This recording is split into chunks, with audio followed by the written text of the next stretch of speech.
G'day ladies and gents, and welcome back to War Thunder. Once in a while, you'll meet someone along in your War Thunder career, and you've never met them before. But you seem to bond and get along just as if you were best mates, and just as if you had always been flying together. You fly like an absolute dream team, and everyone compliments each other on the way that they fly. This particular match was exactly that. I'm passing him right now, and it's not the shiny red yak. It's the drab little LA7 behind me. And yes, he seems to be an Xbox player. An Xbox Pleb, if you want to go that way. But jokes aside, I'm in the P51 again. Now, I absolutely adore P51s, in case you haven't realized. But the P51K is one of the more interesting P51s. It is essentially a D30 that was made in, I believe, Dallas in Texas. So this plane is a Texan born and bred, and it is definitely not the same. No, definitely not any different than the other ones. No changes whatsoever. Well, it's basically the same, but honestly, it's still fantastic. And if you were looking for, I don't know, something fresh to grind, and you wanted some, I don't know, I guess some copy-paste stuff. Look, regarding China, I know a lot of people who are in my comments, and they were actually saying that they, as a Chinese national, were disappointed that Gaijin had given them copy-paste vehicles. Now, in the future, as we advance with aircraft, we can actually get some really interesting Chinese vehicles. However, Gaijin haven't done that yet. And I don't know why. Maybe they need to lick the CCP a little bit more, just so that they can get some more supposedly sensitive data on more than outdated planes. But regardless, we have a P51, and honestly, a lot of people used to really hate the P51 in-game, and a lot of people still do. They think the P51 is garbage, and they think that the P51 sucks, and it doesn't live up to its name, and who knows what else. A lot of people just absolutely rat on the P51. I, on the other hand, am a man of culture, and a man of culture loves their P51s. The P51 for me represents the pinnacle of energy dogfighting. It's got that ability to just be an absolutely thoroughbred war machine. It's fast. It has great high altitude performance. Due to its weight, it's got great energy retention, great acceleration in a dive, excellent top speed, and 50 cals. So, depending on where you sit in a War Thunder cycle, if you will, 50 cals tend to either be way too good or way too bad. Now, previously, before they were nerfed, which was I think a few months ago or a month ago, I thought they were okay. They're still okay. They're sort of bordering on less good, but honestly, I still think that the 50 cal machine guns are good. They are excellent weapons if you play your plane correctly. And I mean this in the most sincere way, because the way you play an American plane is not by turn fighting, not by going for the one-shots. You need to set your opponent up. You need to play smart. You need to play big brain. You need that sort of ability to set up your opponent and make sure that they have no escape. Make sure that they practically stall out in front of you. Now, obviously, this doesn't always happen. But you have these things called teammates, and sometimes they'll die instantly, and they'll just leave you to clean up the mess. And you know what you do? You take 2 or 3 with you and call it a day. Maybe not a day, but you call it a match. If you go down with 3 kills and your entire team completely collapses below you, look, I would call that a victory. I would call that a little victory for yourself. But if you're able to get 1 or 2 teammates, at least 1 or 2, that are not completely just off with the fairies, then you can potentially wind up with some fantastic matches in the P51. I remember reading a comment that said something like, in 1 in 10 games, they have a team like this. And honestly, sometimes you just have to be that team. You have to be the team. And this is kind of what we're going to be doing in this match. Now, I've decided to switch my good guy self on, which is whatever.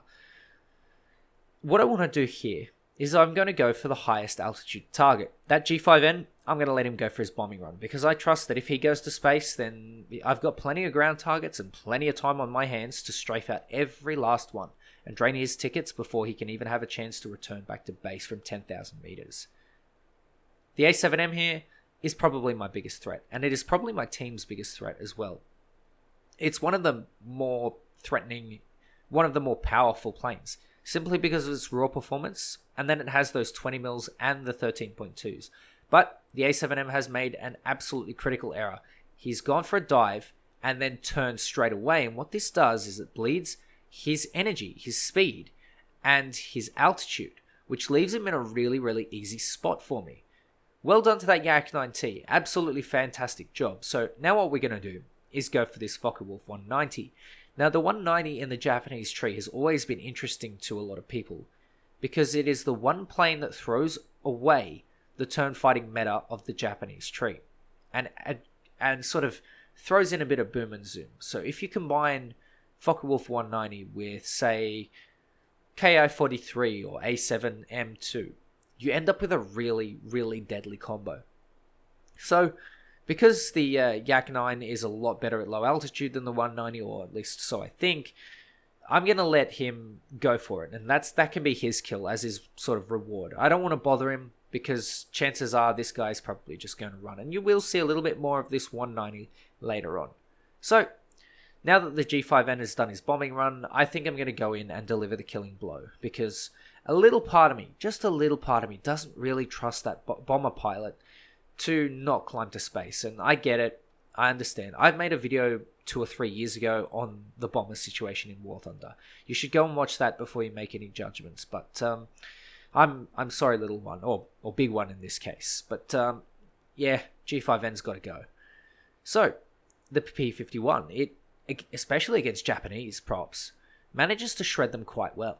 Against Germans, you're going to have to put a little bit more gun time in, and of course the Italians are the same.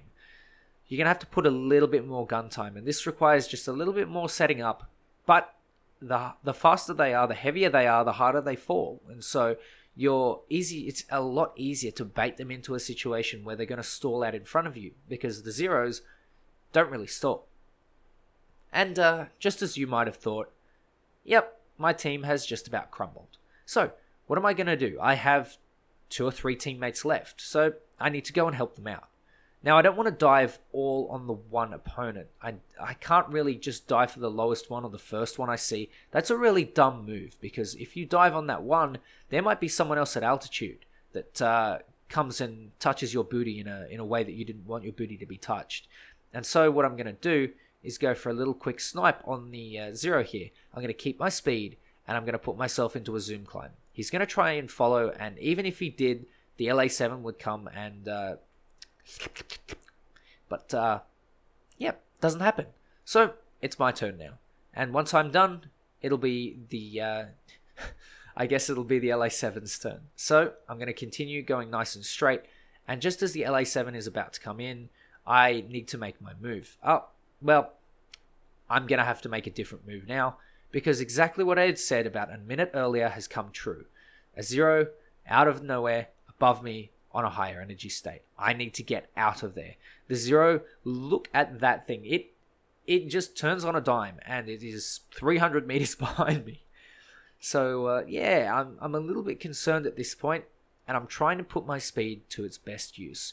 The P-51 has really good low altitude, or the P-51 D30, or the P-51K in this case, has really good low altitude performance. It's actually fairly good at below 4,000 meters compared to the other ones. However, you don't always want to be fighting at that altitude. Obviously, P-51, high altitude fighter. As I managed to get a little bit of separation, I just managed to get out of the range of those guns. 820 meters is about as far as I want to go.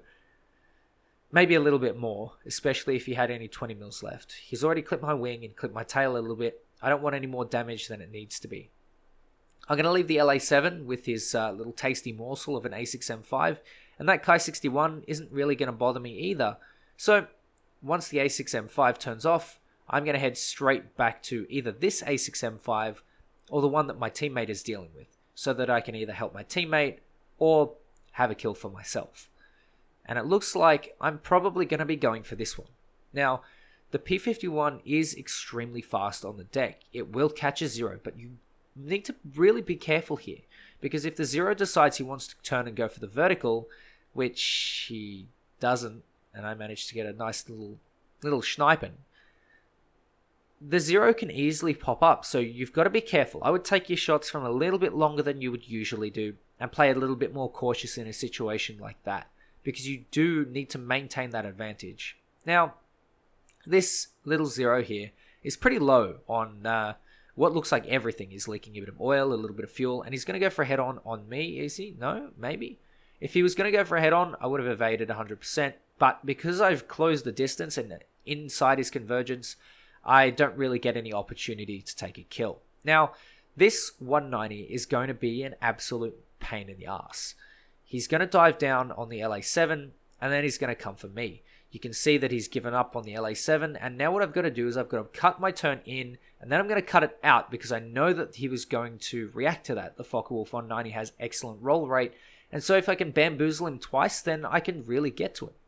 Now, I thought that I might have had enough energy, but in retrospect, you can see those 2 turns have bled a lot of speed and a lot of energy that I otherwise would have had.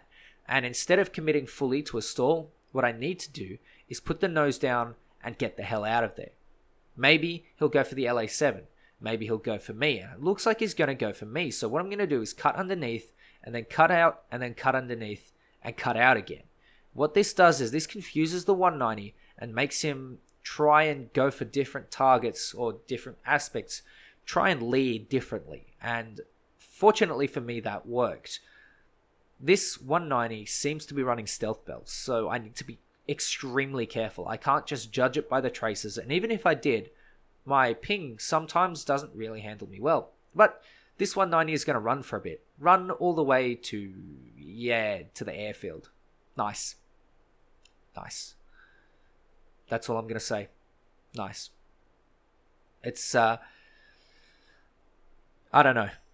I'm kind of surprised, but at the same time, strange people in props decide they want to fight over the airfield, and I don't understand why.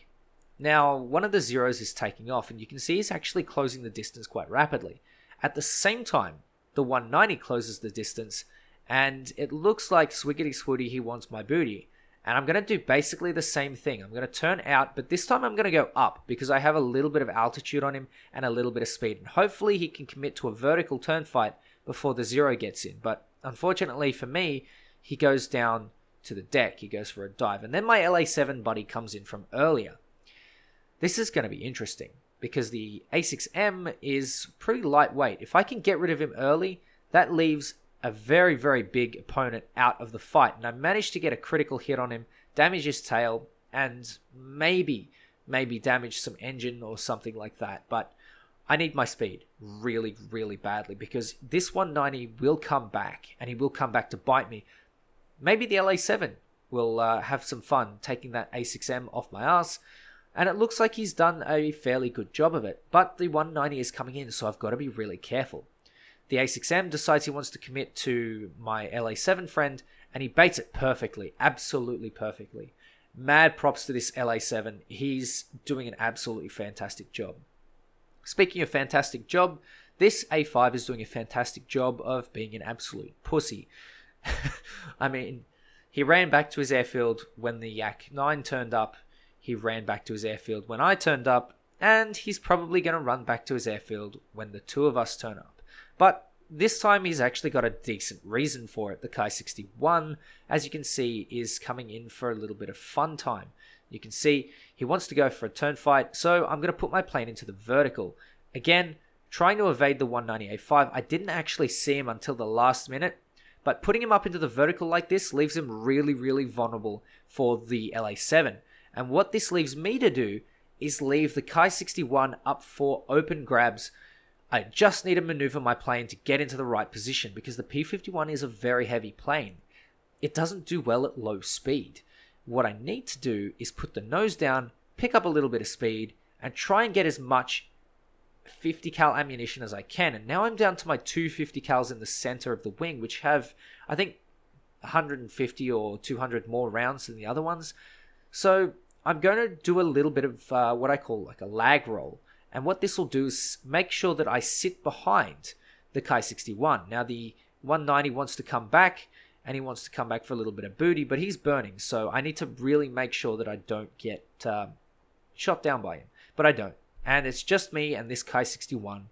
The K61 also is not terribly great at low speed handling, and it looks like he's going to go straight into the dirt. That's an ace.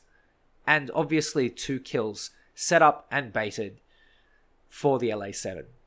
The LA7 did a perfect job of setting up and baiting 2 kills for me, and it's I scratch my back, and no, what is it? You scratch my back and I scratch yours. There we go, I got it. It's perfect. It was a perfect sort of symbiotic relationship between me and the LA7, and it was perfect. I genuinely enjoyed it. I have no other words to express it, apart from a mad shout out to this guy. Despite, being an Xbox pleb, as some would say, he managed to buck the trends and still be a fantastic teammate. Anyway, ladies and gents, thank you very much for watching. Take care, stay safe from Corona, and I'll catch you next time.